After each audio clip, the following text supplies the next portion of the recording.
Just a little recap from last week.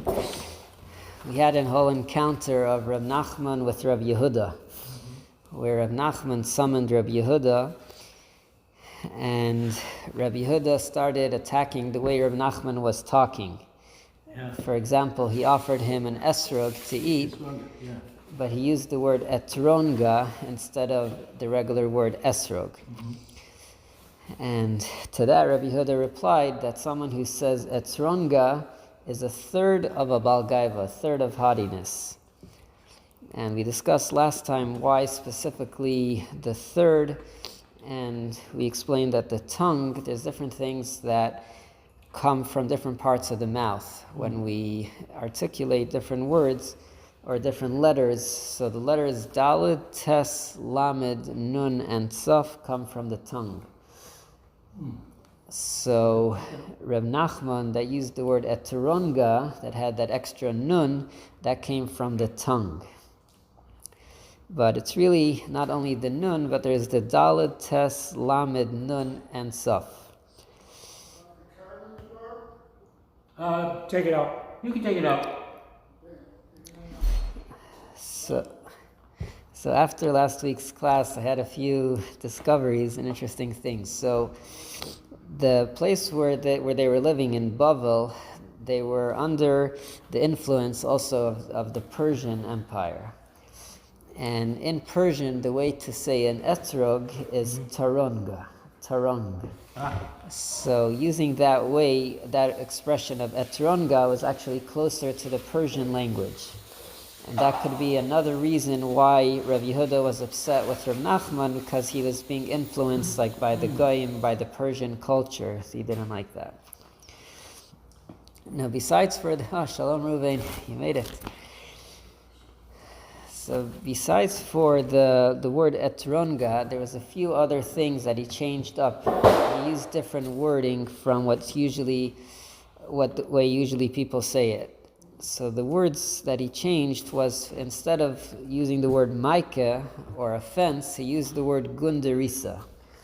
If you look at the word gunderisa, it's highlighted over here, there's 3 of the tongue letters. There is a nun, a daled, and a saf. So he's using the tongue, the lashon again.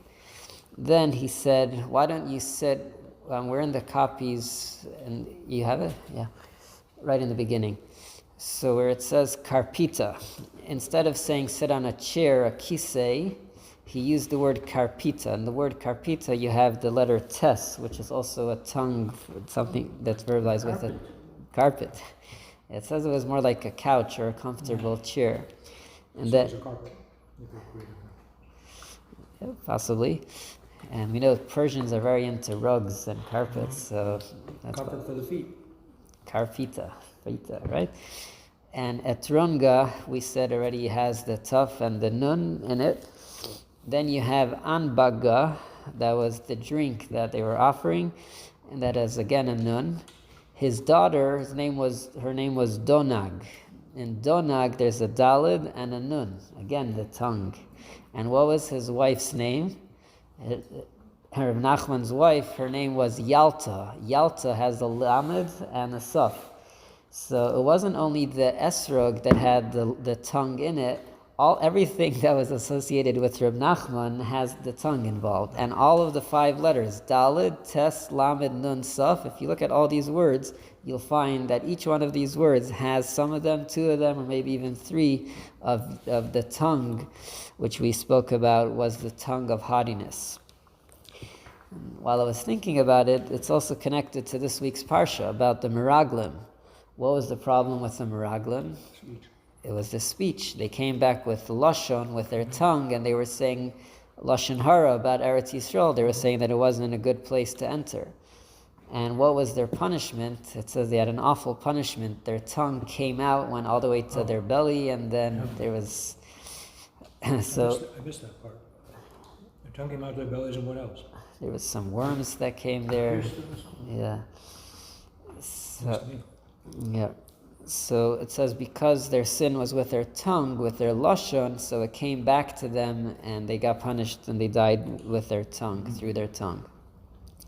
So I thought that was fascinating that everything, all these letters over here, and even the word Nachman itself, Nachman has 2 nuns in it. That's again the tongue. So everything connected to Reb Nachman and the way he spoke, and his wife and his daughters, everyone had the expression or articulation used by the tongue. Yehuda has a Dalet. I thought someone would mention that. Yeah, we can't take that away. Yehuda also has a Dalet, but I see a bigger emphasis in Reb Nachman using the tongue, or tongue association. Now, another thing we mentioned last week was that Esrog, some people say that the tree of knowledge, the Eitz Hadas, was an Esrog. And Eitz Hadas is called the tree of knowledge for Toiv Ra. It could be used for good and for evil. So also over here, Esrog and Esronga, Esrog could be used for the good, and also Esrog could be used sometimes for Ra. There could be something negative that could come out of it. The letter that was added was the Nun, Esronga. In Ashrei, in davening, there is every letter of the Aleph base, right? Ashrei, Yoshvei, but there's one letter that's missing in the Ashrei. What is that? The Nun. If you look through the Ashrei, you won't find the letter Nun. Why is that? Because Nun stands for Neuflim, for falling. So Esronga could be the Esrog, which is falling, a level which is going down a level, which is not a good thing, like the Toiv Ra, the bad part of the Esrog. You said the Esrog can be used for evil. How? Oh, so what do I mean that the Esrog could be used for evil? So we have to go a little bit deeper into Kabbalah. So the Lulav, there's 4 parts, the Arba Minim, the 4 species. You have the Lulav, the Hadassim, you have the Aravot, and then you have the Esrog. So in Kabbalah it says that those 4 species correspond to the 4 letters of Hashem, Yud Kei Vav Kei. And the last letter is the Hey that corresponds to the Esrog. And the Hey, the last letter Hey of Hashem, that's the level where Hashem uses to create the world. It's called Malchus. Malchuscha Malchus Kol Olamim. The level of Malchus, because it's the lowest level of Hashem, that gives energy both to good things and also to things that are negative. That's why Esrog is compared to the Eitz Hadas, Toiv Ra, the tree of knowledge, that's a source of good and evil, because it's really the energy of the world in general. And the world is a mix of good and bad, of good and evil. So if you take out the Nun, then you just have the good part of the Esrog. If you add a Nun, the Nun is for Nefila, for falling, so that is the negative side of the Esrog. And that's why Rav Nachman said, don't call it Esronga. Sorry, Rav Yehuda said, don't say Esronga, you should say Esrog, just the regular way of saying it. And another amazing thing is that the gematria of Esronga is the same gematria as Esther. So we have Sukkot and Purim related. But why is Esther important here? It says that Esther also represented the level of Malchus. And Esther is a queen, and she was royalty, and she was also in Persia. We said that Etronga is more of a Persian variation. She embodied good and evil? And Esther represents Malchus. There's a time where Malchus is in a holy place, where like Esther is in Mordechai's, and then there's when she's associated with Achashverosh. So that's where she's hidden. So that's more like the Esrog, where it's Esronga, where there's a little bit of a falling, a descent over there. I just learned a new word, agathocacological. Agathocacological. Whoa, what does that mean? It means something composed of both good and evil. In what language? English. It highlights, it comes from it has Greek roots obviously, but it's composed of something both good and evil. It highlights duality, describes situations, beings, or concepts that are a complex mix of beneficial and harmful traits, rather than being purely good and evil. I literally learned this word like 20 years ago. Agathocacological. That's a confusing word. That sounds like it's mixed of good and evil. Agotha is good, and kaka means impure, disgusting. It sounds like that, yeah. Agathocacological. Interesting. Yeah. For instance, you can have a democracy, you can have a monarchy, you can have all these kinds of ologies for how you can also have a cacology. Mm-hmm. Cacology is when your country is being run by idiots. So that would be the second half of the word. Yeah. Okay, so another part of the discussion between Rav Nachman and Rav Yehuda was that Rav Nachman suggested to Rav Yehuda, why don't you send a greeting to my wife Yalta? Remember that in the conversation? Yes, so Rav Yehuda said that a voice of a woman is, we said it's erva, it's provocative, you're not allowed to ask or greet a woman. So that's a big question, like what's the halacha with that? Are you actually not allowed to greet a woman? And how do we understand this? So we're going to focus more on that today, where it says Hachi Amar Shmuel. You have it in Hebrew and also in English. So it says Kol Be'isha Erva. The voice of a woman is a question of modesty. Pirush Rashi explains Shenamar Hashmi'ini es koilech. This comes from Shir Hashirim, and it says, let me hear your voice, your beautiful voice. Which means that a voice could cause affection and attraction. So if a woman has a beautiful voice and you're hearing it, it might bring out certain feelings which might not be wanted. Depends on who the woman is. The imeshal b'shloima tishiveni. So Rashi says that if I am going to greet your wife, then she's going to respond, and then I might be attracted to the beauty of her voice. So this is a commentary from the Ben Yehoyada, the Ben Ish Chai, and he says, "V'davar zeh yipolei be'eina." He says, this is a wonder in my eyes.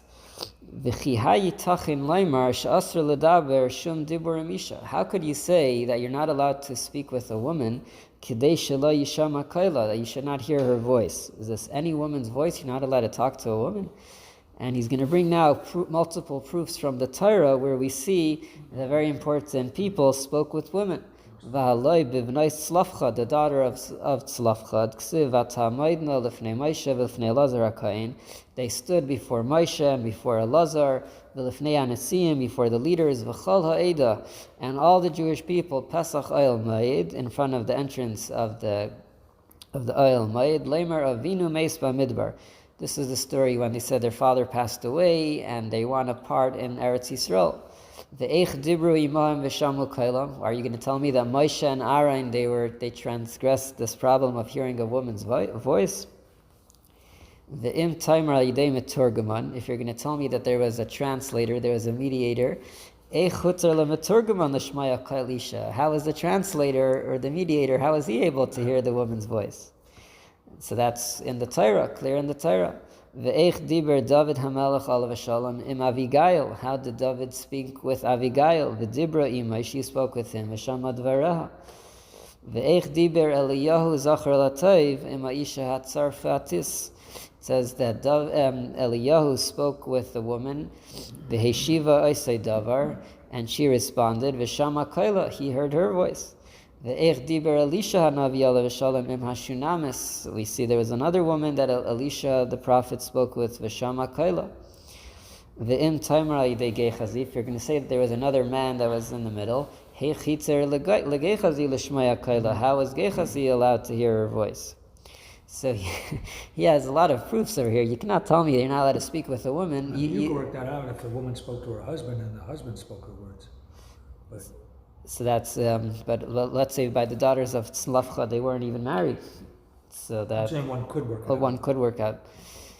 And by the way, that was actually one of the suggestions that Rav Nachman said, maybe send the greeting through me.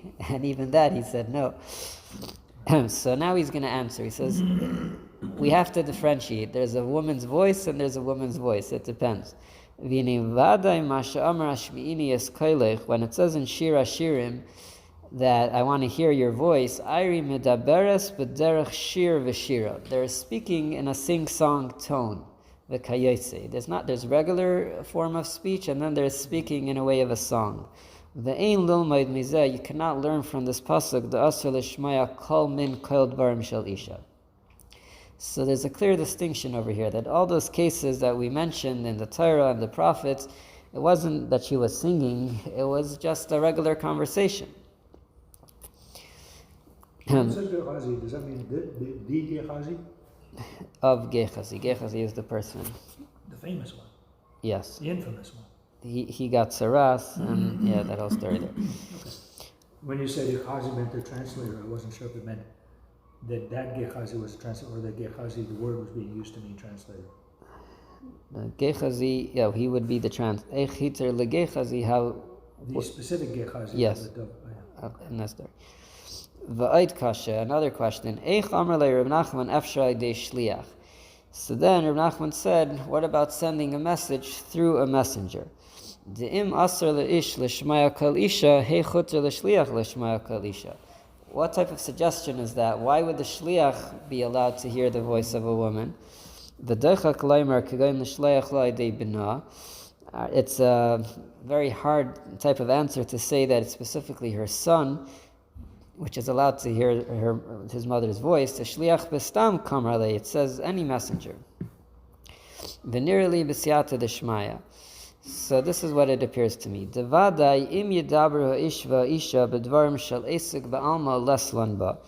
If they're having an ordinary conversation about practical matters, there is no problem. It's only if the woman is making her voice heard in words of song, or words of affection,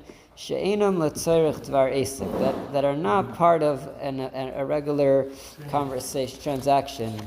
Now, couldn't he argue that it's because he is on such a high spiritual level that any woman shouldn't speak to him because he's on such a pure level that he's easily brought down, as opposed to an Amma Aretz who does not have that sensitivity? You're saying that Rav Yehuda is different, that Rav Yehuda and Rav Nachman and Shmuel, all those people, they refine themselves to such a level that that any impurity that comes upon them would be devastating, whereas an ordinary Amma Aretz would be unaffected.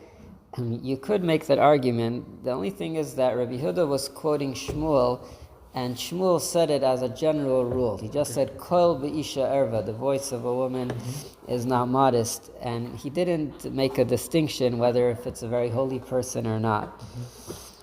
So he says, it depends what type of voice, or, thank you. So dvarim shel prishas shalom, ika isra mishum kol b'isha erva. He says a greeting could be more affectionate than just a regular conversation. So the daughters of Tzlafchad, or the other stories when a prophet was speaking with a woman, that was, like you said, like more transactional. It was something that it was a necessary talk. But a greeting, which is not called for, that is different.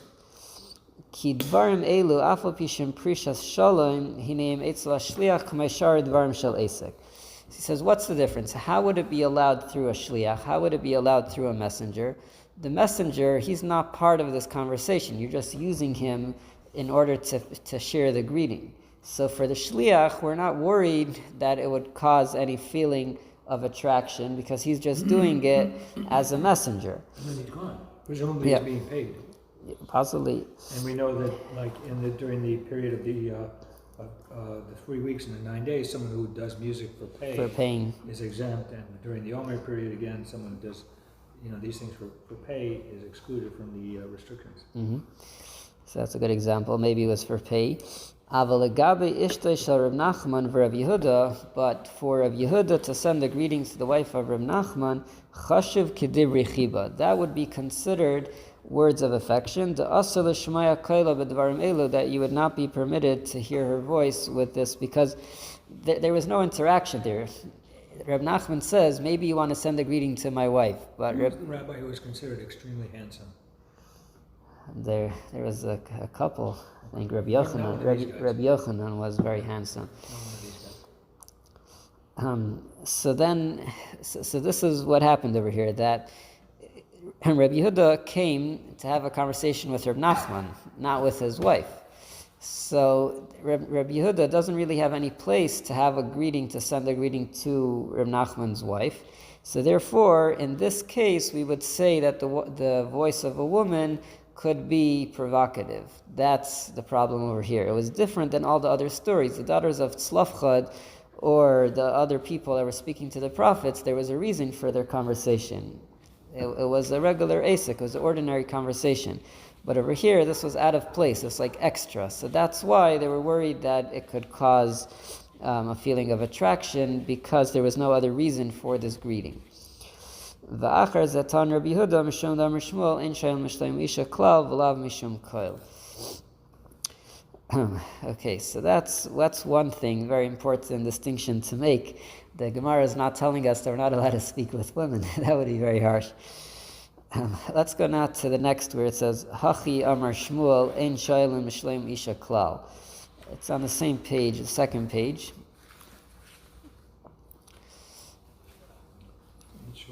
Bishleim Isha Klal. Should ask after any woman? Shaylim Bishleim, Shayl Bishleim is like ask and greeting, like how are you doing? So it says, Shmuel said, we're not allowed to ask or greet a woman at all. Makshim, we ask a question. Ve'im kein eich amar Elisha leGehazi, and again, we're mentioning here the story of Elisha and Gehazi, and he says, Ata rutzna lekrasa, he says, run towards her, ve'amar la, and say to her, Hashalom lach, how are you doing? Hashalom le'isheich, is your husband doing good? Hashalom liyeled, is the kid doing well? Vatoimer shalom, and she said shalom, everything is peaceful. So if you're not allowed to ask b'shloim Isha, you're not allowed to ask how the woman is doing. How is Elisha allowed to? He used a shaliach. But Rav Yehuda said even through a shliach you're not allowed to. He said klal, even through a shliach. So here we have to make another difference. V'nirli b'siyata d'shmaya. The high klala d'shmuel lesei ela b'ish nachri. Says the rule of Shmuel that you're not allowed to send a greeting or ask how a woman is doing, that is specifically by a strange person. She'ena makira, that doesn't know this woman. Ve'en la yiskarvos ima belav hachi. And there's no relationship with her otherwise. V'lachein asr lishlo b'shleima. That's why you should not be asking how she's doing. You're trying to start a relationship by asking how she's doing because you don't really know her before. When you're asking shalom, you're actually trying to make peace. You're trying to make a certain connection with her. So that is not proper. But a person that is a relative, Afilu, and here he brings a very interesting thing. Afilu zar mimena, even if you do not know this woman. Ach nisarich bebeisa kama pamim. If you were a guest and she was your host many times, benana mimena, and you benefited from her. Im yidresh b'shleima, if you ask how your host is doing, ein nira de kavanase lasas kirav das ima. It will not appear that you're trying to bring out any affection with her. And you're trying to bring out some love or connection. He says you're actually responsible you are obligated to ask how she's doing. Mishuras derech eretz. It's actually proper derech eretz, proper etiquette, v'nimus, and proper manners. Ha'elam. If you stayed in her house, and you had benefit from her, she gave you food, she gave you a place to stay. How could you be so ingrateful that you won't even ask how she's doing? And it's actually offensive. She could be offended if you don't ask how she's doing. So he's actually turning it around. He's saying that sometimes it's actually a mitzvah to ask b'shalom ha'isha, to ask how the woman is doing, and that is if she's your relative or there's some association because she might have been your host or some other reason why it would be derech eretz, it would be proper etiquette and manners to ask how she is doing. And this is exactly what happened in the story of Elisha. V'hachi hava etzel Elisha Navi. It says Elisha the prophet stayed by this woman's house. Shekibil hana v'kavid min ashunamis. He received benefit and he received honor from this shunamis. Shenes arach bebeisam, that he stayed in their house. B'chol kavid sheba'elam, and they treated him in a very respectful way. V'asulay aliyah, they even made a special room for him in the attic. V'shulchan, they gave him a special table, a menorah, a lamp, la'atzmai. So what, Elisha's just going to ignore her? He's going to ignore the host? He's not allowed to ask how she's doing?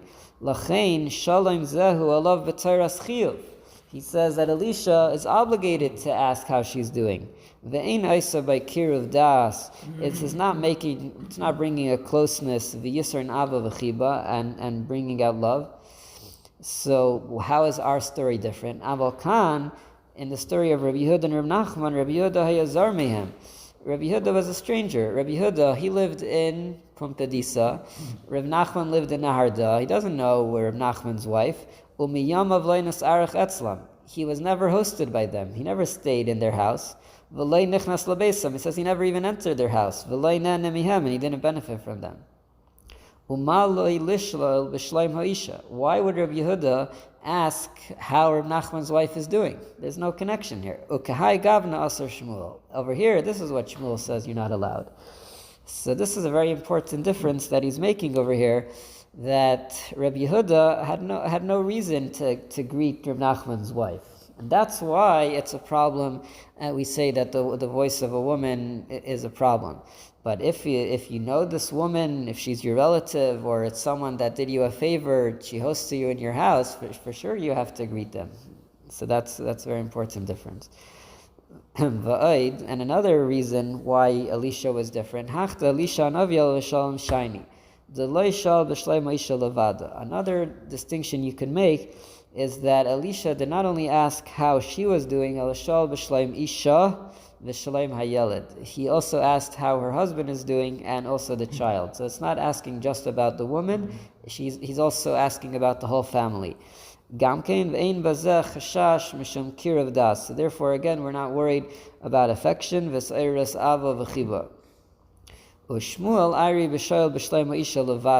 However, Shmuel is talking about if you're asking only specifically about the woman, the nasa bazeh kiruv das tfei, and that would bring out more closeness. And we actually find by Avram Avinu, when the angels came to him, it says that the angels asked, Aye Sarah Ishtecha, where is Sarah your wife? And that was again to greet her, to show that, but again, Sarah and Avram, they were hosting them, so that would be the reason why there could be a conversation. Okay, so let's go back to the Ein Yaakov. I told you my thoughts on how this was a big political struggle. Did I mention it? I think that, I know I mentioned it to a lot of people. I mentioned it here at the Shabbos table. You may not have known it. But you see, it also plays out like a big power play between someone who had inherited power by association and someone who had inherited power by merit. Between Rabbi Yehuda and Rav Nachman. Yeah. Rav Nachman was the son-in-law. He had exactly. So mentioning that he should greet his wife is a political ploy. It's also part of the power, yeah. That he should recognize and acknowledge that his power comes from his association with the Nasi. And his association is through his wife. Exactly. Yeah. So and big power play going on. And it says that his wife, she was also a very strong personality. It says that she was also a big Talmud Chacham. She would join in the conversation with the rabbis. And so, not only from her father, but she herself was a very powerful woman. So on page 166. So last week we were talking about Rabbi Yehuda was exposing a lot of people, and it was getting out of hand. They wanted to stone him. They wanted to stone Rabbi Yehuda. And Rabbi Yehuda said that there is two families in Naharda. One families, they are nicknamed, they are called Yona, like dove, like a kosher bird. And the other family is called Orev, like the raven, which is not pure. And he said, if you don't be quiet, I'm going to release all the information, and there's going to be a lot of problems in Naharda. But Rabbi Yehuda didn't stop there. Rabbi Yehuda made a lot of announcements and proclaimed a lot of people and revealed what their status is. So on page 166, Machriz Rabbi Yehuda b'Pumbedisa. Rabbi Yehuda proclaimed in Pumbedisa. Now over here he's not going to get in trouble as much because he was the leader in Pumbedisa, like we mentioned before. He made a proclamation, Ada and Yonasan are slaves. Yehuda, the son of Papa, is a mamzer. The slave Bati, son of Tuvia, due to his arrogance, did not accept an emancipation document from his master, hence he is still a slave.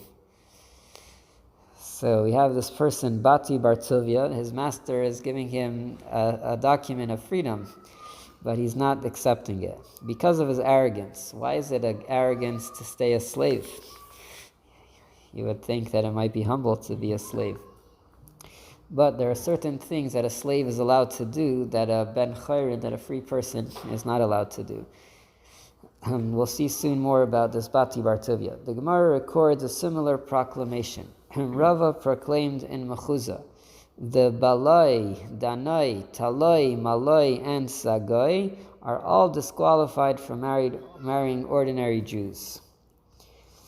And these are all family names or places that they lived.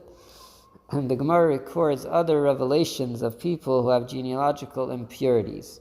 Rav Yehuda said, the people known as the Govai are Givonim, Givonites. The town known as Dar Nunisa derives its name from Dara Nesinai, which means the town of Nesinim. It's called thus because the residents were Nesinim. It's another category of Jews with a certain problem in their yichus. Rabbi Yosef said that Beikubi of Pumbedisa, the name of a village near Pumbedisa, all of its residents are descendant from slaves. So it's interesting that they had like these locations that everyone that lived in this place, they were all of a certain category. The Gemara continues with another identification of a group that has the status of slaves. Amar Rav Yehuda, Amar Shmuel. Rabbi Yehuda said in the name of Shmuel, 400 slaves, and some say 4,000 slaves, belonged to Pashchor, the son of Imer, a Kohen who lived in the time of the prophet Yirmiyah. And all of them became mixed with the kahuna. That is, they married the daughters of Kohanim by pretending to be Kohanim. So here we have 400 or maybe 4,000 people that claim to be Kohanim and are really avadim and are really slaves. And any Kohen who is brazen-faced is descendant from no one but them. These are not real Kohanim. They are just mixed in. It says that this person, Pashchor Bar Imar, he was very rich and very influential, and he had a lot of truma. Kohen gets the truma, and he would give it to all these people, and that's why they decided that they are all Kohanim. Abaya said, they, the descendants of Pashchor slaves, all reside within the walls of Neharda. That was again the place that was problematic, that had a lot of problems with their yichus. So here we see that any Kohen that is an Az Panim, that's brazen-faced, that has a lot of chutzpah, comes from these family that were mixed.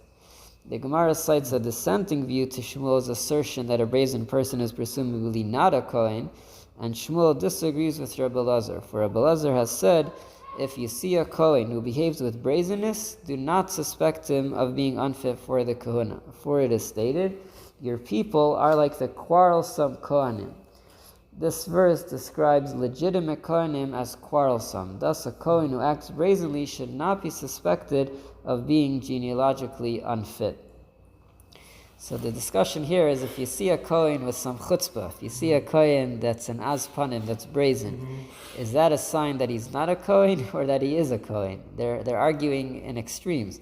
One is saying that if you find a Kohen with chutzpah, he's probably not really a Kohen. He's just mixed in. But the other opinion says the opposite, that a Kohen usually comes with chutzpah. And the question is, why would a Kohen be chutzpahdik? Why would it be a quality for a Kohen to have chutzpah? So there's different explanations for this. Some say that you need chutzpah sometimes. A Kohen is someone who teaches. It says that a Kohen is a leader. He's supposed to teach the Jewish people. And together with spiritual strength, they also need to have some type of chutzpah that a leader needs to have. And that would be a reason why a Kohen would have this quality of azipanim, of strength. Now, there's a certain individual that we want to focus more on, and this is Bati Bar Tuvia. Bati Bar Tuvia, we mentioned, was a slave that did not want to take his document of cherus, did not want to take his document of freedom.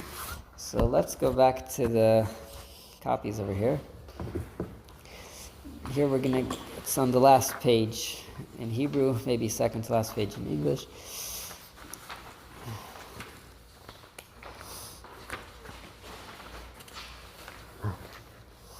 Yeah, it's on the second to last page in English where it says Avodah Zarah. So this gets us into the halachas of using things. In Hebrew, it's the Ayin Zayin. Ayin Zayin. So this is the end of Masechta Avodah Zarah, and it's speaking about things that a non-Jew used. If you're using a utensil that was used by a non-Jew. So the Mishnah says like this: Halekeach kli tashmish min oived kechavim. If you buy a utensil that was used by a guy, so how do you kosher it? How do you use it? Eshedarkei lahatbil yatbil. Something that's usually immersed in water, you put it in the mikvah. Yatbil. Lahagil, something which is purged, you use hot water for it. Yagil. That's another type of way of kosherizing. Something is pouring very hot water onto the utensil. Hagala.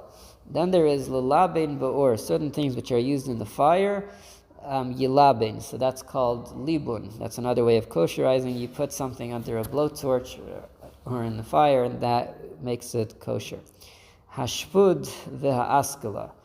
So a spit and ha'askala. How did they translate it here? A grill? Melabnan ba'or. So you use them in the fire because they are usually used in the fire. And the rule is, the way a thing is used, that's the way you kasher it. So something which is used in the fire, you heat it, you put it in the fire. Vehasakin, a knife. Shafa v'tahira. You rub it, and it is pure. So it doesn't give us so much information of how to clean the knife, how to purify the knife. I remember a story where someone is eating with a Caesar, or is eating with some other royal or noble person, and either he or the noble person plunges the knife into the ground. Yes. So we'll get to that. Yeah, that's going to be soon. Yeah. Also, Rabbi Oken said that if you were in a park and you want to use one of the park grills, so you pack the grill with coals and you burn them until they burn out, and then the grill is kosher. What it says here. Using it. People don't think about that you could actually use one of those park grills, but you can. I put tin foil over the grill. That's not the method he recommended. He recommended doing it with coals. I don't know if your way is correct. Yeah, if you heat it, yeah. Punches holes. Yeah, You could do both. Yeah.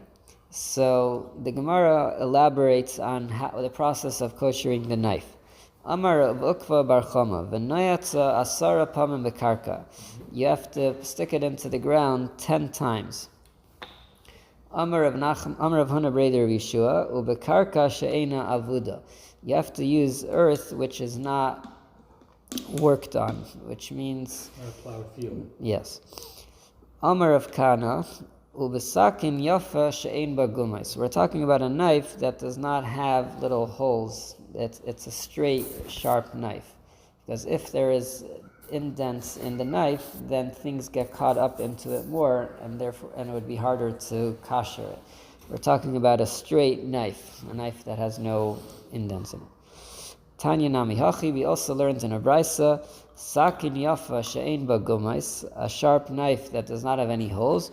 Noyatza Asara Pamim Bekarka, you stick it 10 times into the earth.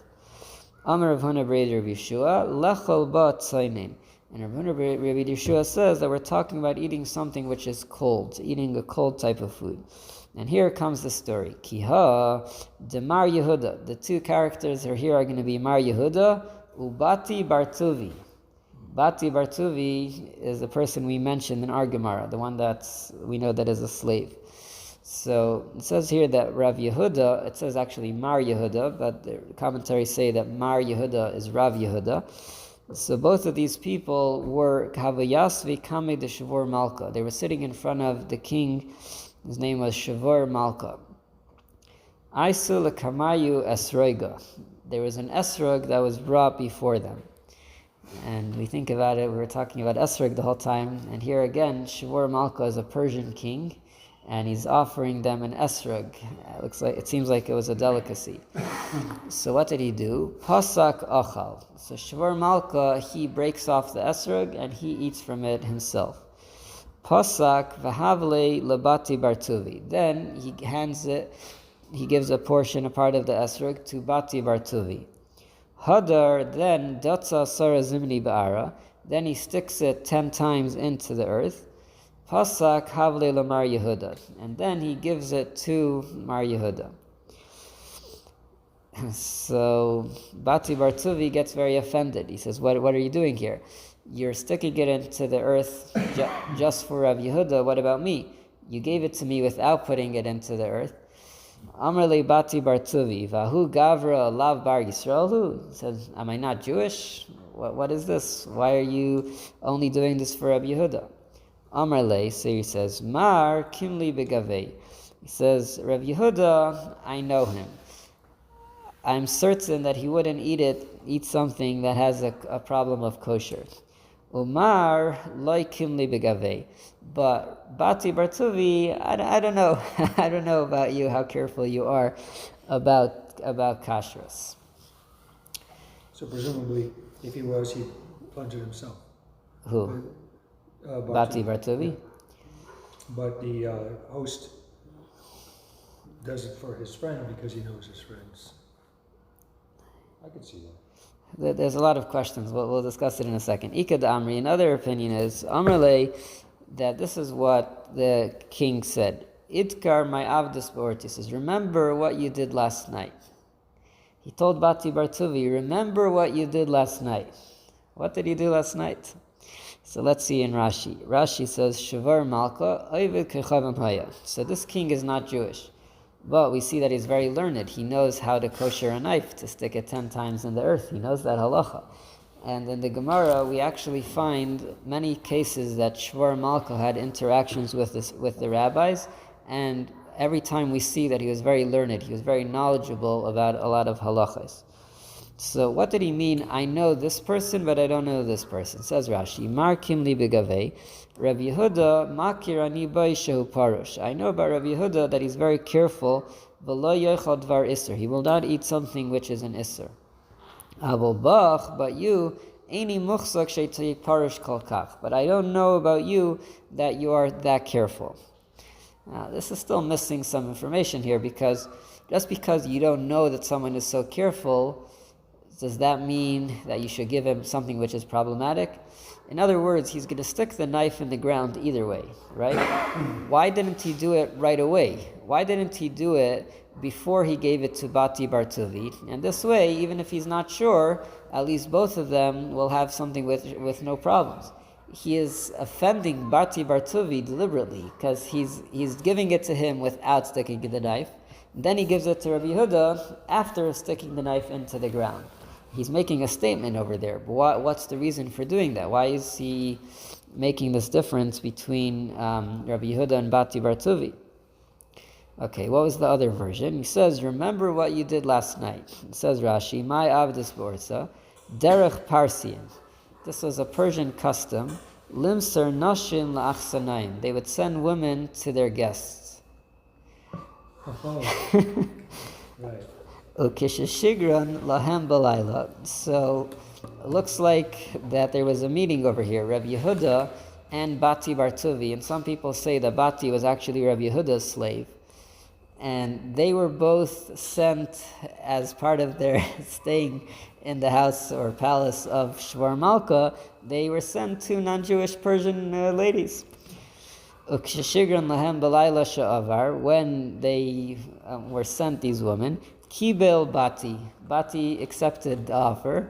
Rabbi Yehuda like Kibel. And Rabbi Yehuda did not accept it.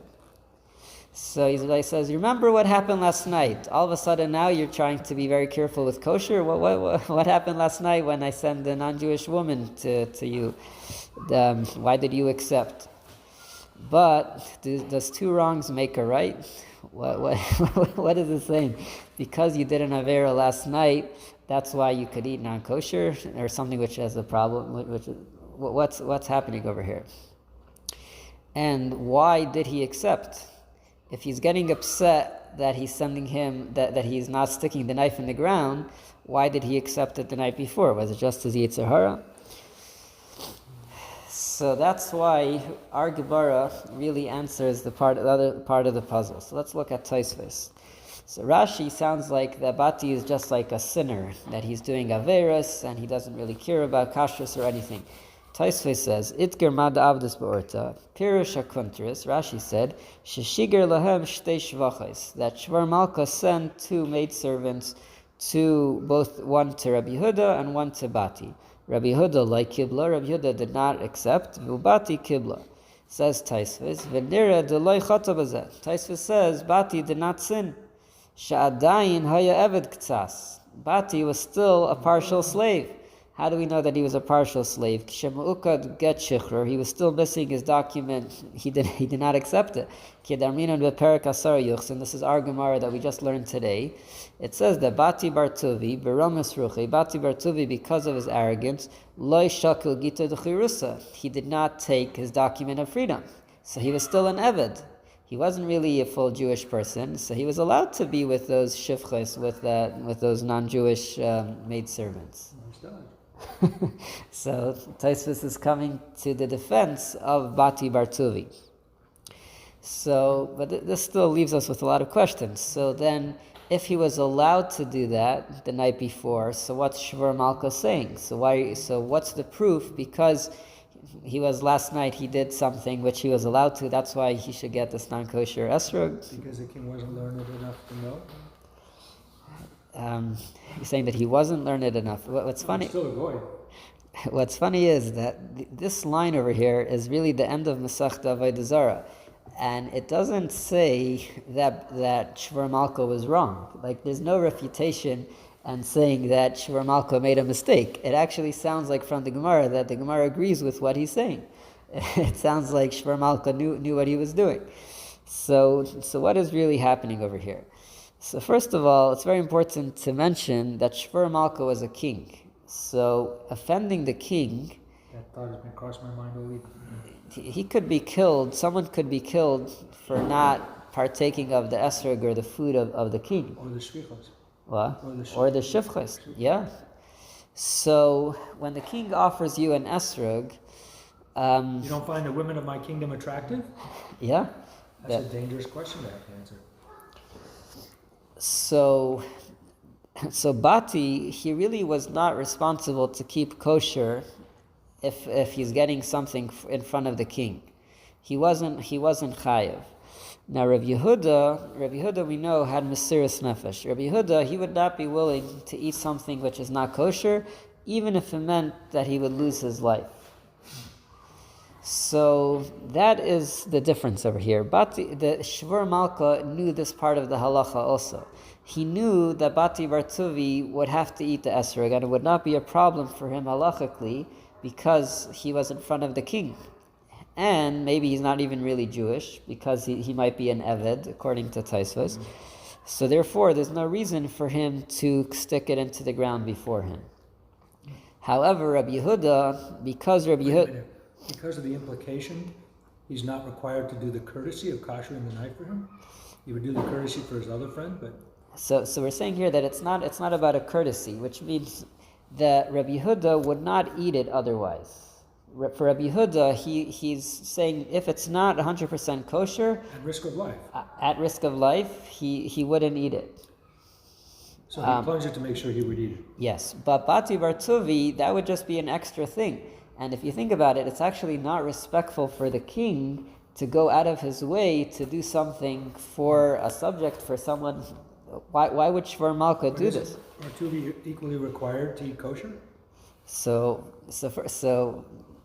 In front of the king, he's for sure not, because it's pikuach nefesh. But even in general, what Shvar Malka was... So they're both required to do what the king obligates, but Rabbi Yehuda would agree to lose his life, and Bartuvi might not. Yes. Okay. So in other words, when Rashi says, I know him, So and the king should do the minimum because the king is the king. So all he's doing is saving the life of one friend, where he knows his life, he'd throw away his life for his Yiddishkeit, and he doesn't do it for the other because he assumes he wouldn't throw his life away for his Yiddishkeit. Yes. And he's saying, I don't know, I don't think you would give up your life, and plus what you did last night, I know you're not of someone of Mesiras Nefesh. I know that you're not someone that would give up his life for keeping the law. So therefore, So actually, in effect, Rav Yehuda has already shown that he would give up his life because he turned away the shifcha. Yeah, you could explain that, yes. From what happened last night. That's very good.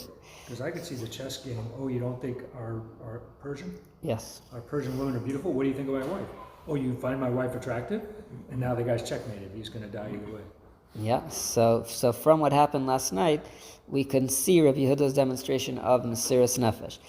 Now, another way to explain this, so really there's a huge machlekes here between Rashi and Tosfos.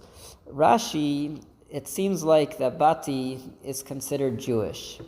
Because it's funny, Bati says about himself, he says, am I not Jewish? That's what Bati says.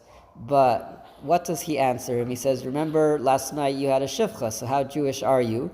But Tosfos says that he was an eved, that he still wasn't really free, which means there's a huge difference if someone is an eved or someone is a ben chayrin, if someone is free. They're both still Jews.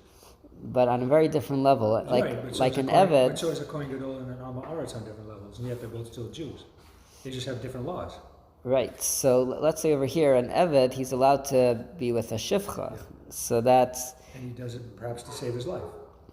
Right. But there's a very powerful lesson over here that when someone demonstrates Mesiras Nefesh, when someone demonstrates that he's ready to give up his life for Torah and mitzvahs, so then even the king, even Shvar Malka, will go out of his way to respect that. Someone who's not that dedicated, not committed that much, the king won't respect him. And that's what happened over here in the story. He says, Rabbi Yehuda, I know your dedication. I know that you would do anything to keep Torah, to keep the mitzvah. So the king himself doesn't act, and he sticks the knife 10 times in the ground to make sure Rabbi Yehuda has something which is kosher. And the lesson is that when we stand strong with our values, so then the world bends over for us. That's really the way it works. And another thing is that this Bati Bar Tuvi, he was an in-between stage, which means he was still an Eved. He was offered the document of freedom, but he didn't take it. Now it could be that Shvar Malka did not know his status. He didn't know, did he get the document or not? Is he free? Is he an Eved? He wasn't sure. By sticking it into the ground, he would be making a statement that he's a full Jewish person and a full Ben Chayrin by doing that. So he says, I'm not sure about you. Like, I don't know yet what your status is. You're an Eved, you're a slave, but someone gave you, I heard this some story that someone wanted to give you a document of freedom and you didn't take it, so I don't want to get involved over here. That's what Shver Malka is saying. If I would stick the knife in the ground first for Bati Bar Tuvi, that would be saying that he's a full Jew, he's a free person, he's a regular person. But because he's not sure, he specifically did it in this order that for Bati Bar Tuvi he did not do anything. That way he just leaves it the way it is. Maybe he's an Eved still. And for Rav Yehuda, he put it into the ground 10 times because he knows for sure that he is a regular Jewish person, and that's the explanation of the story. So it's just really amazing how you have these two parts of the Gemara. We have our story in Kiddushin where it just says this. By the way, Rabbi Yehuda said about the slave. He announced that he's a slave. He says he did not take the document, so he's still a slave. We don't know which story came first, right? We don't know if the story with the king happened like when he was still a slave or after he got his document. Tosfos is saying that he was still an Eved, and that's why he didn't sin. But Rashi may say no, maybe he took the document later, or maybe something else happened. So there are two parts of the puzzle, and they tell us a little bit about Bati Bar Tuvi and the lesson we learned about kashrus. And again, what was the story about? It was about an Esrog. right? We mentioned last time that the word esrog is an acronym for Al Tevayeni Regel Gaiva. Do not bring me to a place of haughtiness. Esrog represents humility. And Bati, he was very arrogant. We said the reason why he didn't take the document of freedom was because he was arrogant, right? Where do you see arrogance in not accepting the document of freedom? He wanted to be free. He wanted to be able to have the shifchas, or be able to, not to be less responsibility. He doesn't have to keep the regular Torah, like I'm still a slave. So this was part of his arrogance. And remember, we started off that an esrog has both good and bad, the eitz hadas, toiv v'ra. So over here, with the story of the esrog, Shavor Malka was actually separating the good from the bad. He was separating Rav Yehuda from Bati Bartuvi. He was saying, Rav Yehuda, he is the one which is pure, he is the one which is devoted and committed, but Bati Bartuvi, we don't really know about him, or he's still in a question. So here we see again how the esrog is defining or dividing. And there's a lot of lessons over here. A lesson of using our language, our lashon in a proper way, and the lesson of humility. Shukaya.